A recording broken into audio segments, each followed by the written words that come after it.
All right, welcome everyone to Spilling the Tea. We are Cass and Amanda. I'm Amanda, that's Cass. We are co-owners of the design studio Foxtrot Branding, and we're super excited to talk with you guys today about another topic. This is our second episode, and it's still new to us. We're still figuring things out. I had to restart this intro like 3 times, more than 3 times, so it's fun. We're working through it. We're getting the marbles out. We're working through the technical issues. Yeah. But in these episodes, we share about navigating our lives as designers and business owners and the challenges and rewards that come up along the way. So today in this episode, we're going to be discussing creating a balanced life. So balancing your work and home life, setting up your business to really support you and your own personal needs and your own personal work styles. And so this is going to be really helpful if you're a new business owner or a freelancer, and maybe even if you're trying to manage starting your business while you're working at another job too. Hopefully we can provide some insight there. Yeah, I feel like it's a relevant topic. We kind of put out some like different ideas on Instagram about what we might want to talk about for this episode, and creating like a balanced schedule was the number one voted thing. We also put out like a reel this weekend that was using like a trending sound and like video about, as a designer and creative, like all the different things you want to be doing at the same time in your business, like trying to prioritize that. Like, you know, you want to make a podcast, you want to make a merch line, you want to do all these things, and it's hard to prioritize it and make a schedule that like actually allows you to get everything done, but then also allows you to live your life and not be working 24/7, which is very important to me and Amanda. Mm-hmm. We are big on work-life balance. It's going to be a good conversation, and just about like how our schedule has been in the past, where it's at now, and some things we might also want to just be working on for ourselves in the future too. Yeah, so before we dive in, what are we drinking, Cass? I've got my little, I'll show you my mug, my cute little cat I need caffeine that's mug. so cute. Where'd you get that? Very cute. I think my dad gave it to me. Oh, very cute. He knows I love my cats. You can't go wrong. Anything with a cat, like anything with cats, we're gonna like it. It's great. I've got iced coffee. Grandma, basically. I've got iced coffee, just in a plain old mason jar. Nice. It's normally my go-to most mornings. I like showed my mug and didn't even say what was in it. I'm just drinking tea. It's just like honey, lemon, ginseng tea. It's really good. But, sounds so nice. I was like, here's what I'm drinking. This cup. Let's do our weekend highlight. I think that's the thing we're gonna try and keep doing. We're doing these once a month, but I think it's fun to just kind of catch up from the weekend and share something we did that was a highlight of our weekend. So what was yours, Amanda? Mine was that all my family was like all in town at the same time, which like rarely happens because my brother, he lives in Montana right now, but he came down to visit kind of last minute, and now my mom is like officially moved back. But yeah, it was just really nice. We all like cooked together. We made chayo, which is like a Vietnamese kind of like roll, but we kind of make it different. Our family's like adapted the recipe, and it's just like my whole family's like favorite meal to make basically. So it was just good to like catch up with everybody and be all in the same place at the same time. It was nice. Wow. That for some people that would be like a nightmare, and for some people that would be a dream weekend. Yeah. It can definitely get chaotic, or especially if I'm like, you know, getting together with the whole family and all the distant relatives and everything, it can get a little chaotic. But like this was just like my core family, siblings, parents, grandparents kind of thing, and that was really nice. Oh, that's fun. My weekend highlight is much more selfish. I got my hair done on Friday. I mean, that's which fun. Was very nice. I was ready for it. It is very pink. The pink is a little higher than I was expecting, but it's fun. I'm rolling with it. Yeah. It works with our new brand colors. You guys will see soon. We're like doing kind of a brand refresh, and we're bringing in like a really fun kind of like magenta fuchsia kind of pink in there. And so Cassie's hair is perfect. Matches. I know. We're planning for our photo shoot, and I was like, man, I wish I had like a pink accent. Bitch, your hair is pink. Right? It was literally pink already. You just got it more. I know. Pink. I don't know why I was thinking. I already have the perfect accent. I'm excited for the photo shoot though, and yeah, getting to like roll out that new color palette. Now I'm seeing that magenta color everywhere. Like we have like some crepe myrtle bushes, and like I see them against the blue sky, and I'm like, it's so our brand colors now.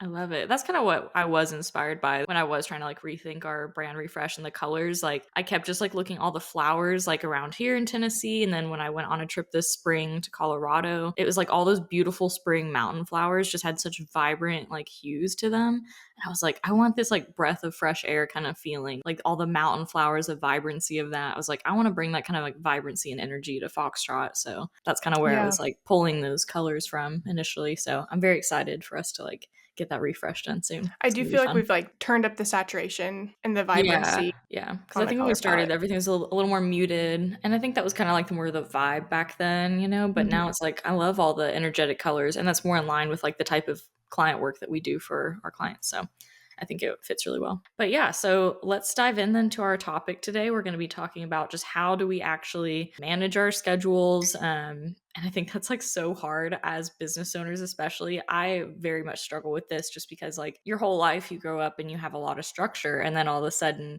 you're an adult, you have your own home or your own office running your own business, and it's like suddenly I'm in charge of everything. It takes a while to kind of figure out, and I think it took us a long time to figure out, what is the best schedule for us? How do we manage our tasks? Are there certain days for certain things?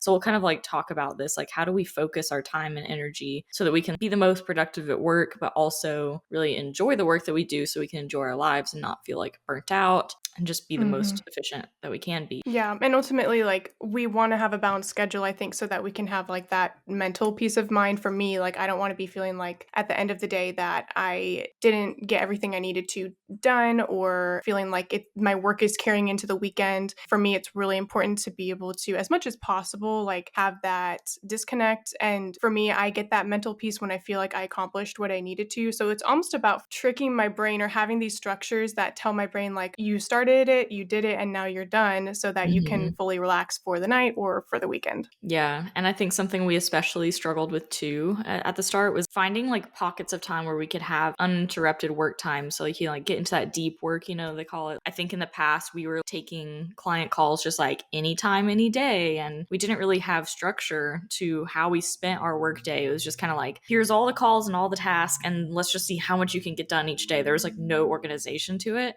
and that does make me feel very burnt out, and it also makes me feel like I cannot like deeply focus on anything because I'm not setting like aside big blocks of time for that. I think one of the best changes that we made in our business was structuring our schedule so that we could have like themes to each business day, and we only have a specific kind of client call, like specifically I'm thinking of like our sales calls. We only do those on Tuesdays now.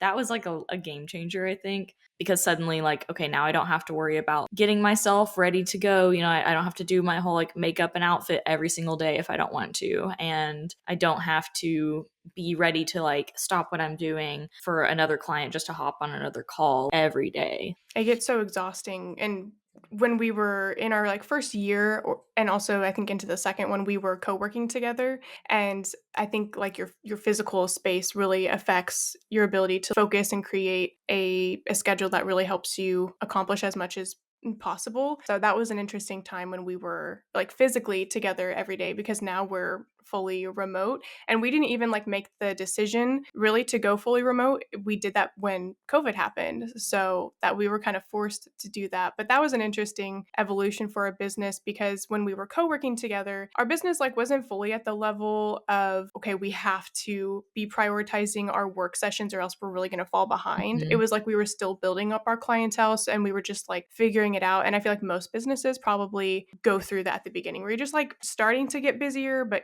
you have a lot of like free time, so you don't have to be as strict with your schedule. Yeah, I feel like in the beginning, our work was a lot of marketing and like just learning how to run a business. That was most of the Yeah. work we were doing. And we would have clients here and there, but it would kind of just be like one at a time. And so I think we just had a lot more time dedicated to other tasks. But now that we do have like, different sectors of our business too, we've got the client side and then the education side, we kind of do have a lot of different things to balance. And so it is really important to have like themed days. And also, like, for some people, like, having the amount of structure that we do might be too much structure, or it might be not enough structure, just depending on your work style and, like, your background too, because we started our business as this was pretty much our first professional endeavor. We had some other jobs before, and Amanda, you particularly did some design work, Mhm.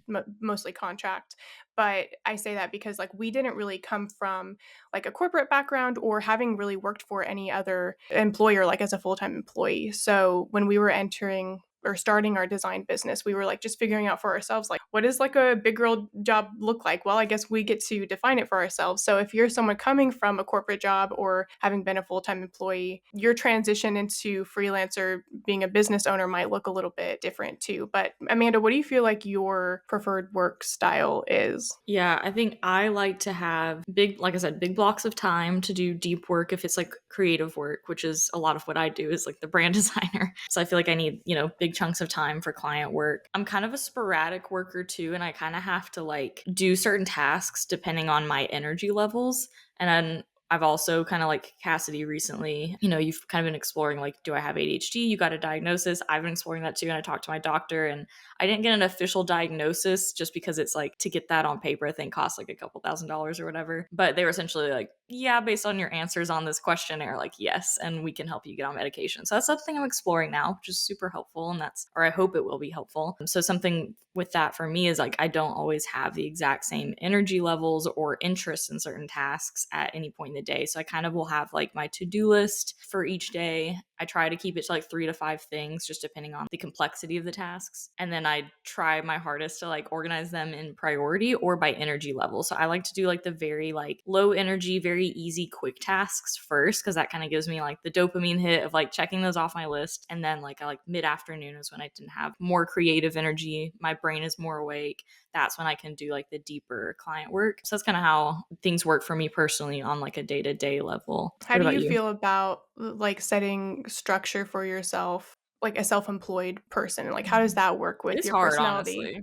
Like, I honestly really, really struggle with it. Like, I think because we're business owners and we work from home, like, I almost have like too much flexibility. And so sometimes it's really hard for me to like stay disciplined or easily decide like what is top priority. I don't know. Sometimes that just is really hard if it's not like someone else is telling me what to do. And that's why like having really strict due dates is great. Like, I do work good under pressure.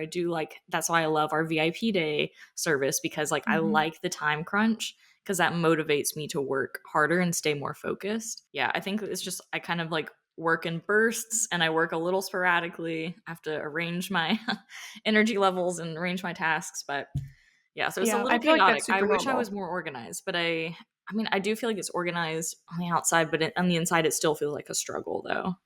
Mhm. That's the thing too, because it is like a huge benefit to be able to set your own schedule, but sometimes it almost comes with like a different mental burden of having to be like, oh, I've got all this stuff that I have to do that's kind of weighing on me. And yes, I can do it in my own time. Yeah. But if I had someone like telling me exactly when to do it, I would probably feel less stressed because I'd be like more consistently knocking things out. Yeah, because I think for me, it's like I do get overwhelmed by all the tasks and all the decisions I have to make in a day. And I think I probably get more easily overwhelmed than someone else, maybe. And so, like, this is again maybe like an ADHD thing, but just like kind of like shutting down if I get too overwhelmed. So, Mhm. it's really important for me to try to best manage that as I can to prevent myself from shutting down, because then I'm not going to get any work done. And so, something I'm trying to work on and practice for myself is like, I need to work on my discipline, but also work on like not having such a black and white mindset of like getting stuck in these negative mindsets of like, oh my gosh, like I'm so overwhelmed, or oh, there's so much to do, or it's so hard. And that just makes me feel worse.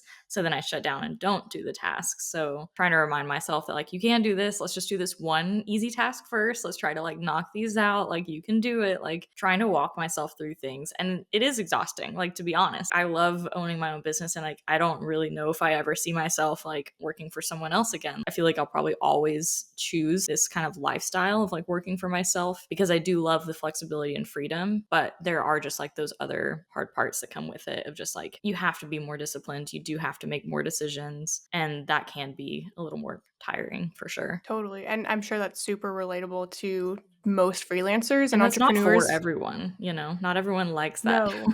I talked to a lot of my friends and I'm like, "Yeah, like you could totally start your own thing." And they're like, "No, I would never." I just know that's Yeah. not for me. Like, they would So completely panic about like the pressure of like bringing in their own income, managing their own schedule, like that's it's just just like things not I've worth heard it to too. them. I Yeah, think yeah. for us the pros outweigh the cons and you just have Mhm. to navigate those challenges just like you would have to navigate other challenges if you were working for an employer. Yeah. There's going to be pros and cons both ways. You just have to decide which one has like the most pros for you. I think for my personality, I kind of have an interesting background because I was homeschooled throughout pretty much all of my education. So I think that set me up a little bit for being pretty independent when it comes to like completing tasks and having to make my own schedule. I always really craved the structure though of public school. So I didn't really want it to be that way, but since it was, I kind of had to make the best of it. And Yeah. I think it formed me into being the kind of structured and regimented person that I am now. So I definitely thrive on a lot of structure, and I just am very naturally drawn to creating structure for myself and like my schedule every day when I want to get things done. I really love to-do lists. I love checking them off because Me it really too. helps me Feels so feel good. like I'm being productive. It helps me feel like I'm doing what I'm supposed to do. There's definitely some morality tied to it, which is not healthy, Mhm. and I You're acknowledge like, that, "I'm a and good person because I did a good job today." right, or like I did all the things, like there's absolutely some toxic productivity that is built into me that I have to really like be aware of. But overall as a person, I do really thrive on structure, but also I have realized that I have those ADHD like tendencies and kind of cycles that I get into as well. So I totally relate to just feeling like, "Ugh, I'm not getting anything done, so I'm just not going to do anything because I feel so overwhelmed Mhm. by it all." So I definitely relate to that too. But I Yeah. think me and you have a little bit of different personalities when it comes to schedules and structure, but I think that plays nicely for our business.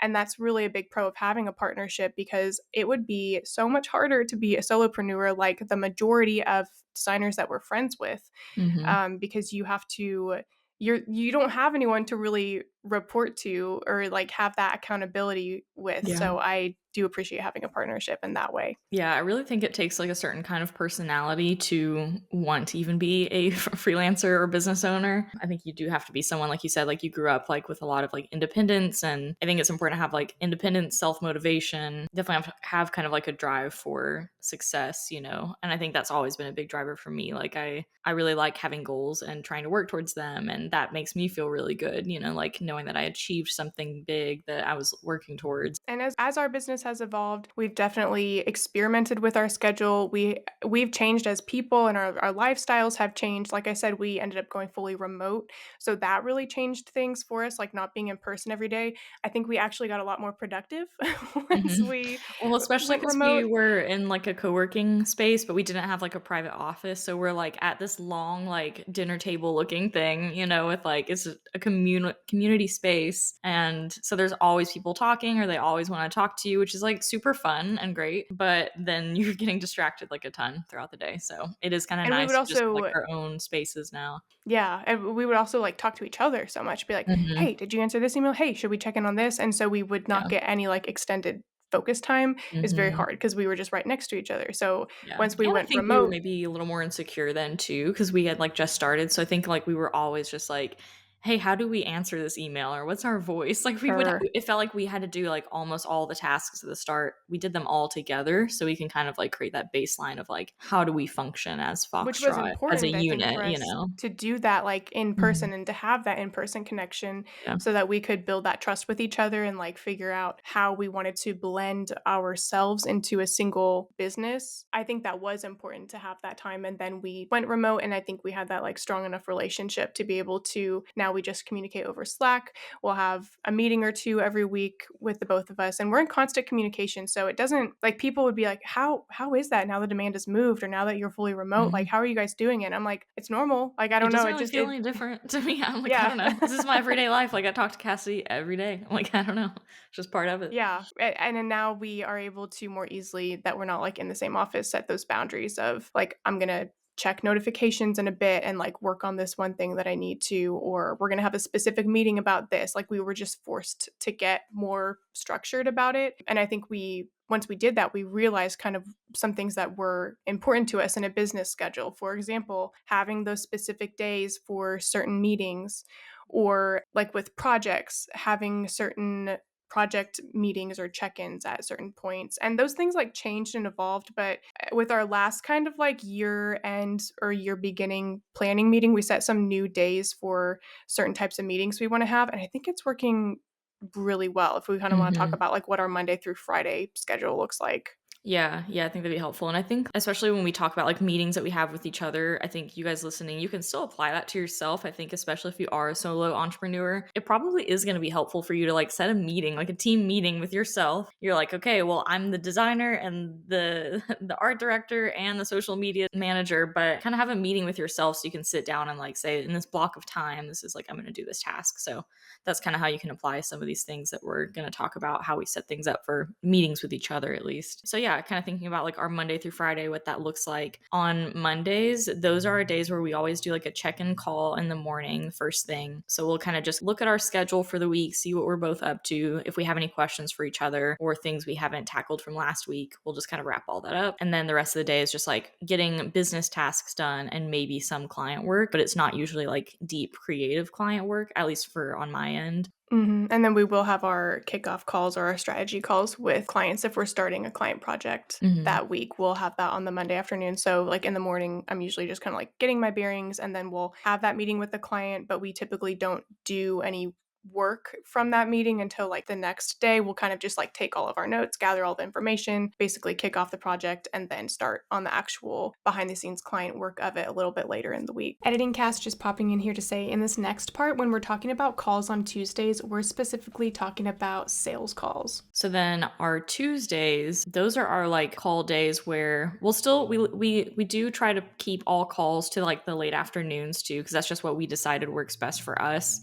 And we've also found that works totally fine for our clients. That was scary to like kind of jump into because I think when we first started our business, we felt like we had to be available like anytime, any day, because we just assumed that other business owners or our potential clients were just like going to be so busy and they couldn't like work on our schedule. But over time, we found like we almost never have a booking issue by just having like a few hours available on one day of the week. Like that has worked totally fine for us. And I hear a lot of other designers have that concern too. So I think just like pick what works best for you. And we just try to tell our clients, like, if you don't see a time that works for you, just let us know and we can find a time outside of that. But that almost never happens. And I think the benefit of doing this and having like just one day a week for your sales calls, which is what we do on Tuesdays, I think that just helps so you can kind of like time block those tasks and just have one day a week where we are like in sales mode. It was really hard for me at the beginning to be like in sales mode on any random day, any random time. Like I feel like I need to mentally prepare. I need to just like have that time blocked aside just for that kind of task. So that's been really beneficial for us. So Tuesday mornings, though, before sales calls, we're usually just doing, again, other client work or preparing for the sales call, maybe doing a little research, making the notes for those calls, that kind of thing. Do you have anything else to add on our Tuesdays structure?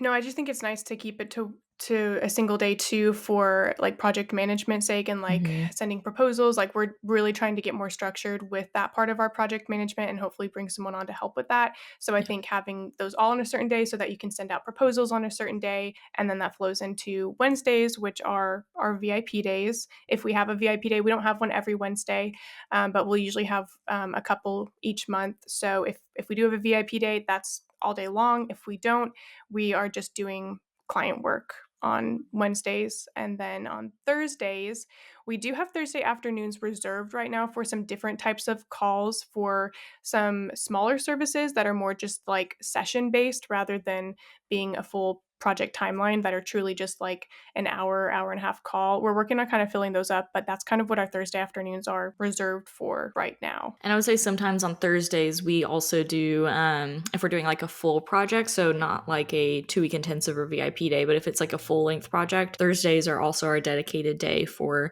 doing review calls, which again, that's only like one review call per project. So we may only have like one of those a month or so, just depending on if we have a full service booked at the time.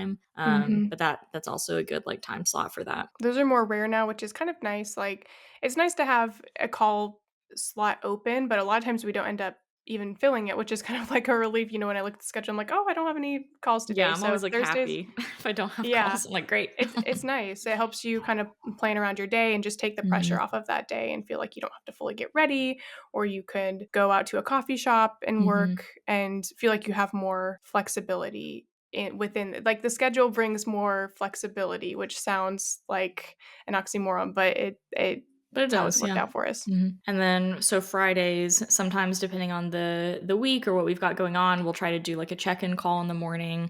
If there's not a lot happening though, we just like we'll just Slack real quick and send a Hmm. message about what we're up to.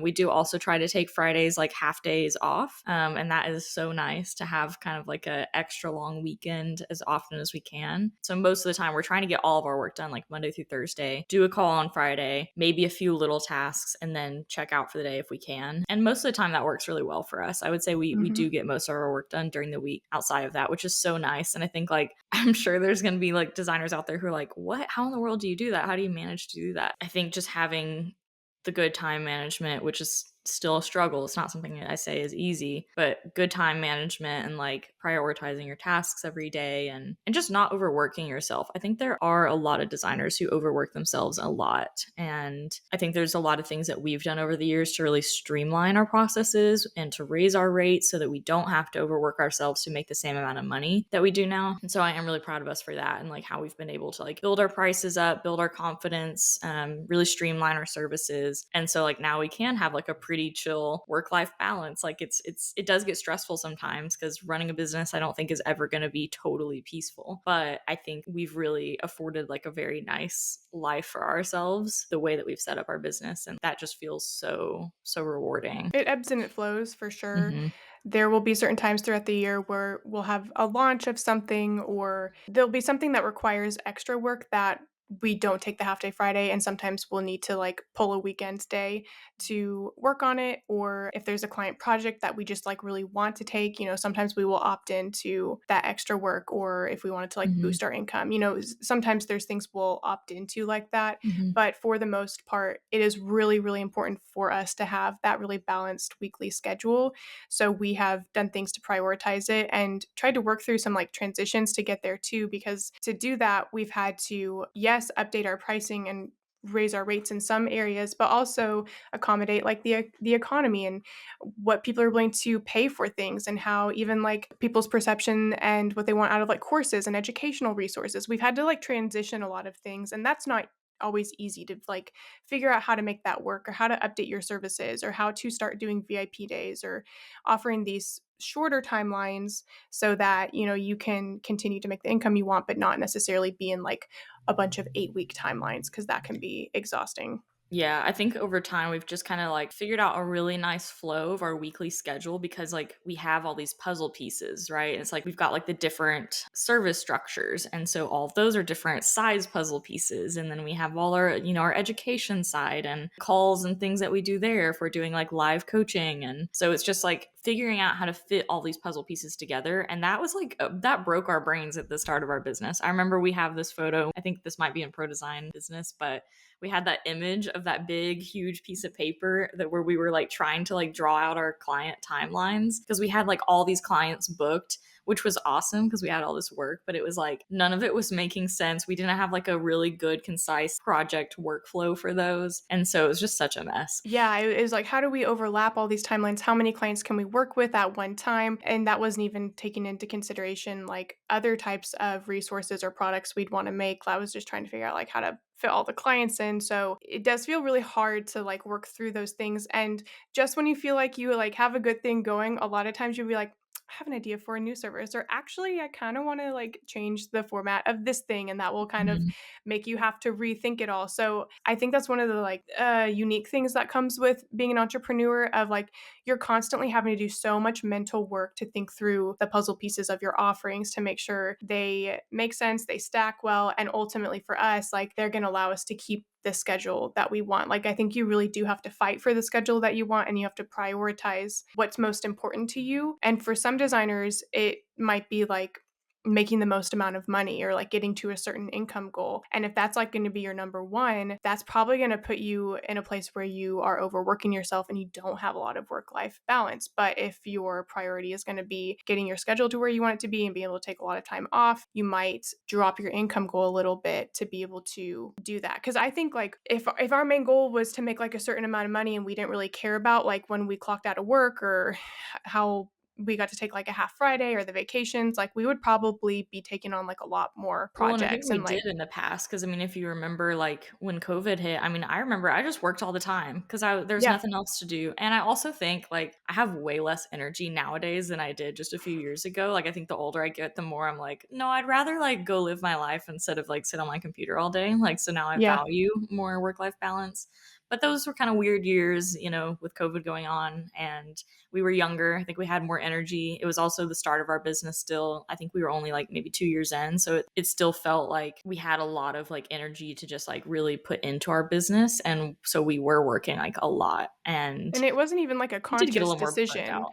to be like, Yeah, "Yeah, it's just what we were doing. we're gonna take on too many projects." It didn't feel like that, and I don't think it feels like that for most designers. You just kind of, Mhm. like, wake up one day and you're like, "Shoot, I am, like, over my head with client Yeah, work." especially when things were going well, so we would, like, all of a sudden, we booked all these projects and we're excited, but then we're like, "Oh, shit, actually, this is, like, whoa, too intense, like, we have too many projects," and we overbooked ourselves, and so I think that's just something you learn over time is, like, what is your limit for how much you can book? What is your limit for how much you can do in a day? How much you can do in a week? You figure that stuff out over time, so over time, we really learned, like, how long certain projects will take us, or we've actually created more, like, package services, so now we know this is our exact timeline, exact process for each of these projects. And that helps a lot when it comes to scheduling too. It makes those puzzle pieces easier to fit together, basically. And I also wanna say, like, there's absolutely no shame if you, like, find yourself in a place where you're just, like, feeling very overworked or you've taken on too many projects because, like, we literally all get there, and sometimes, especially if you're feeling financially insecure, or I think we all feel that way as an entrepreneur, like, you just feel like you can't pass anything up. Like, Amanda, have you watched, the most recent video from Cal Lauren where they were kind of talking about, like, where they've been the past couple of years? No, I Cal haven't Lauren is yet. I've been wanting to.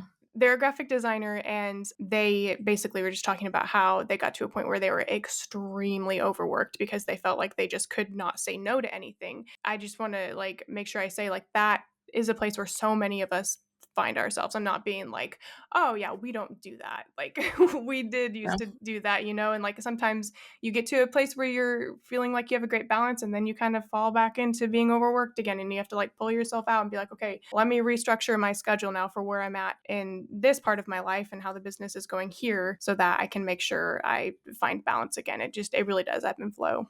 So maybe next we could talk about our kind of like daily to-do lists and things we kind of keep on our like Basecamp or Notion checklists, basically the things that we're doing in the periods where we're not having meetings throughout the day and we kind of have like this open window in the afternoon or like on a full Wednesday because we don't have any meetings on Wednesdays. If we don't have a VIP day, we can talk about like what that looks like and how we prioritize things. Yeah, so I think we both kind of have different processes maybe when it comes to like managing day-to-day tasks. I've found just over the years that like what works best for me is like I need to have all my tasks for the week on one spread, one page. So I use Notion, and I love using Notion for my personal life stuff. I don't really foresee us using that for business ever because I don't think it has what we need, but I know a lot of designers do love Notion for business management, project management kind of stuff. But I really like using it because I created my own like week view. So any tasks that I have for work, but also for my personal life, I even have like my fitness program, like what I'm doing at the gym each day on there. Like I need to see like Wow. Monday, Tuesday, Wednesday, Thursday, Friday, Saturday, Sunday. Like I need to see them all laid out in one place. And then I break it up by personal tasks and work tasks under each column for each day. So that is so nice for me because I feel like I need to have, and I don't even know if I fully can explain why I need to have a full week view, but I feel like I will easily like maybe forget things or lose track of like the importance or priority of certain things if I can't really see how it's all fitting throughout the week. That also helps me, I guess, balance. If maybe one day looks a little too heavy, then I can like pull those task boxes to a different day. And that just makes it easy for me and my brain to like see, okay, like how much can I like realistically do in a day and plan out my full week. So that's how I do it. I can't just do like our task checklist for clients and Basecamp. I love Basecamp in a lot of ways, but I don't really love their like task checklist system because I can't do the week view and I can't include things from my personal life. And for me, as someone who does struggle with like time management, time blindness, not knowing how long things are going to take, I do really have to put in the extra effort to like break down my tasks for each day for the whole week so I can see it. Yeah, I feel like we keep all of our client timelines and due dates in Basecamp. So if we want to pull it into like a personal checklist, like in Notion, or I can pull it back into my to-do list, my like client to-do list or business to-do list in Basecamp, I can pull it into there. For me, I keep a daily to-do list, and then right below it in Basecamp, I keep a weekly or like just at some point in the near future checklist. And I need to get better about like actually really keeping the things that I want to do like just today, because I've kind of, when we've come back from vacation, I've just let it kind of like become a homogenous thing. Mhm. But You're just like, "Okay, ideally, what am I gonna do from this list of 20 right, things?" like, what am I gonna pick? Yeah. But I try to keep, like, 3-ish main things up there for the day, and then if I get through those things, great, I can drag something else up there, but I will prioritize it, and I'll kind of that'll be, like, one of my first things that I look at in the morning, and I'll be like, "Oh, I need to make notes for this call," or, whatever I need to do very first. I'll kinda get those things done, like you said, Amanda, how you wanna do, like, the smaller things in advance. So, that's kind of where I will work from, and then Basecamp also gives me any to-do lists for things that are gonna be coming up tomorrow. But yeah, I feel like most people, we probably max out at being able to do like 3-ish bigger tasks for the day. Mhm. Like, I don't feel like that doesn't necessarily count things that take like 5 to 10 minutes each, like making some notes or responding to an email, but like we probably all max out at those 3-ish main things we can Like get done 3 in the day. focuses, yeah. Yeah, I would say so, and like you said, like, if it's smaller things, sometimes I might have up to, like, 5 or 6 items on that list, but that's also because I will put certain things like, "Respond to this client email," like, I Right. will put that on my to-do list because I won't I won't remember, honestly. Yeah. Like, I that literally will slip my mind if I don't write down this very simple task of responding to an email, but then that also gives me the dopamine boost when I do it, and I get to click that off, and I'm like, "Great, I did things," because I think there's, like it's and this probably is for everyone, maybe even outside of, like, having ADHD or something like that. I'm sure everyone faces this, but just, like, getting at the end of the day and feeling like, "What did I even do today?" Because it's, like, it's hard when all of your work is, like, digital and you don't really have, like, tangible things to look at and be like, "Wow, look, I completed this thing." Like, it's all just, like, on the computer, so sometimes if it's not in front of me, I will forget it. So it's nice to have this checklist of, like, "Okay, look, I've been doing my work. Like, I've accomplished things today." Yeah, I totally relate to that. I also will add some of those like smaller things to my to-do list so I can kind of check them off as I go, make sure I don't forget them. I'll also, if I like think of something on the weekend or at night, sometimes I'll pop into my Basecamp app and just like add it to that list, because that will let me like fully let go of that thought. Yeah, I have to do the same because, like, I'll just obsessively be trying to remember if I don't write it down. So I do that with, like, Yeah. everything. Like, I just put it all in the list, or I put it on my, like, phone notes app or whatever if it's just, like, a random thought or something to come back to. So, like, we kind of have each other to check in on our schedules and kind of keep that accountability. But what would you say to a solopreneur or somebody who is like freelancing on their own if they are struggling to feel if they're feeling overwhelmed about their schedule and struggling to stay on track with things? Do you have any thoughts or like ideas that you would give them? Yeah, I mean, I don't think it'd be too different than what we're doing. I mean, it's nice that we have the accountability. I'm sure there's ways you can find accountability too as a solo entrepreneur. You can join groups online, you can join groups locally, go to like networking or like work meetup, co-working kind of events, or go work at a co-working place. That can be nice too, just to have that accountability of, oh, I'm sitting here and I'm working. Like body doubling is like a very helpful thing to like be working simultaneously with someone else. But also I think it would be important to follow our suggestion of like setting certain days for certain focuses in your business, because I think otherwise things get a little chaotic. You get kind of lost in the weeds. You're not really taking control of your schedule. So you're just at the mercy of whatever your client's asking for. At any point, you're like, okay, sure, they just asked for this. So I guess I can do it today. When like really you might have other things that you need to do today. So it helps you prioritize and not get too overwhelmed or things won't get too chaotic. I would choose your focuses, choose your top 3 things each day you're going to try to do, and don't overwork yourself. That would be my biggest advice, is just don't try to do it all the time. Yeah, give yourself grace and know that like it might take some trial and error to figure out a Mhm. schedule, but ultimately setting up this schedule and some guidelines for yourself is really going to feel a lot better in the long run, even if it feels uncomfortable at first, because you want to be like checking your email every 5 seconds Mhm. or like responding to that client because you want to make sure they're happy if you're like me. Yeah.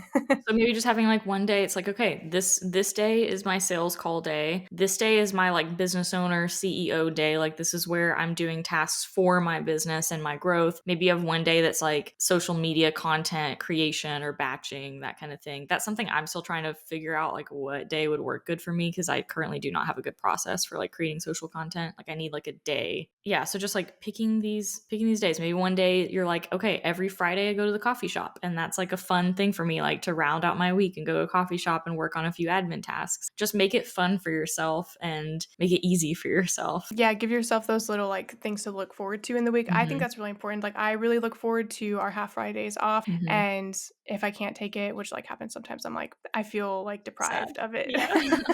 Okay, do we want to answer a question from a designer? Yeah, let's do that.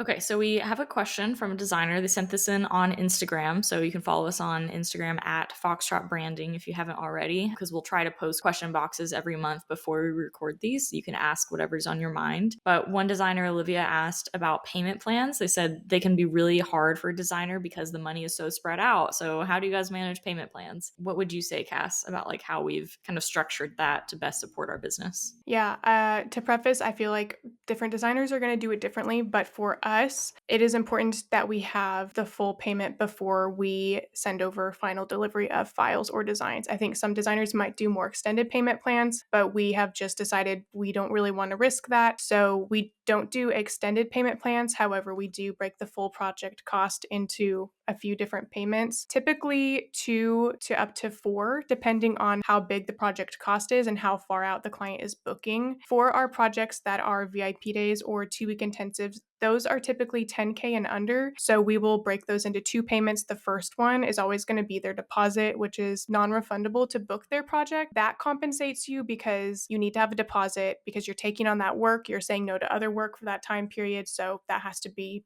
non-refundable. Yeah, And because then if they were to ghost or cancel for whatever reason, then it's going to be really hard to fill that spot randomly last minute, and so your business is going to be out like double the income basically. So it is right. really important to do that to protect yourself. And then we'll have a final payment or a couple final payments that are due. Usually we spread those out like midway throughout the project and then before we deliver final files. Before like the last week of the project or in the last week of the project, they'll make their final payment and we'll deliver the files. If you wanted to do extended payment plans for your clients, honestly, we don't have like a ton of experience in that. Like I'm not sure how other designers would do it. I just don't feel comfortable with that risk personally. Because I feel like every other designer I've ever heard or talked to, they're always like, don't ever send final files without payment. Because there are some people who will take those files and never pay. Like they will just take that. And that's essentially like stealing that work, you know, and like you Or don't want maybe that to something happen comes to up you. for that client and they're like, listen, I can't make the final payment. Can we But then they extend already it? And then have the work. you kind of, yeah. So for us, we just don't see another way to do it. We've worked with other service providers who do more extended payment plans. It's probably, you got to weigh the risk. Like how much money are we talking? Can my business afford to take on that risk? So Or if even if you, you want to expend the energy to manage that, I could see yeah, you can have legal things in place and you can have stuff in your contract that's like you could revoke their license like used to use the work, but it's like I would just rather not even allow that opportunity to ever happen. I would rather just get the payment before sending final files. yeah, I agree. Okay, well, we'll wrap it up here. Thanks so much for joining us today, guys. Thanks for watching till the end. We look forward to our next Spill the Tea episode next month. You can find all of our templates and courses for designers at foxtrotbranding.com. We've got some exciting things coming up for our courses in the next couple of months, so definitely follow us on Instagram at foxtrotbranding so you don't miss any updates there. And we will talk to you guys next time. Yeah, see you guys later. Bye, guys. Bye.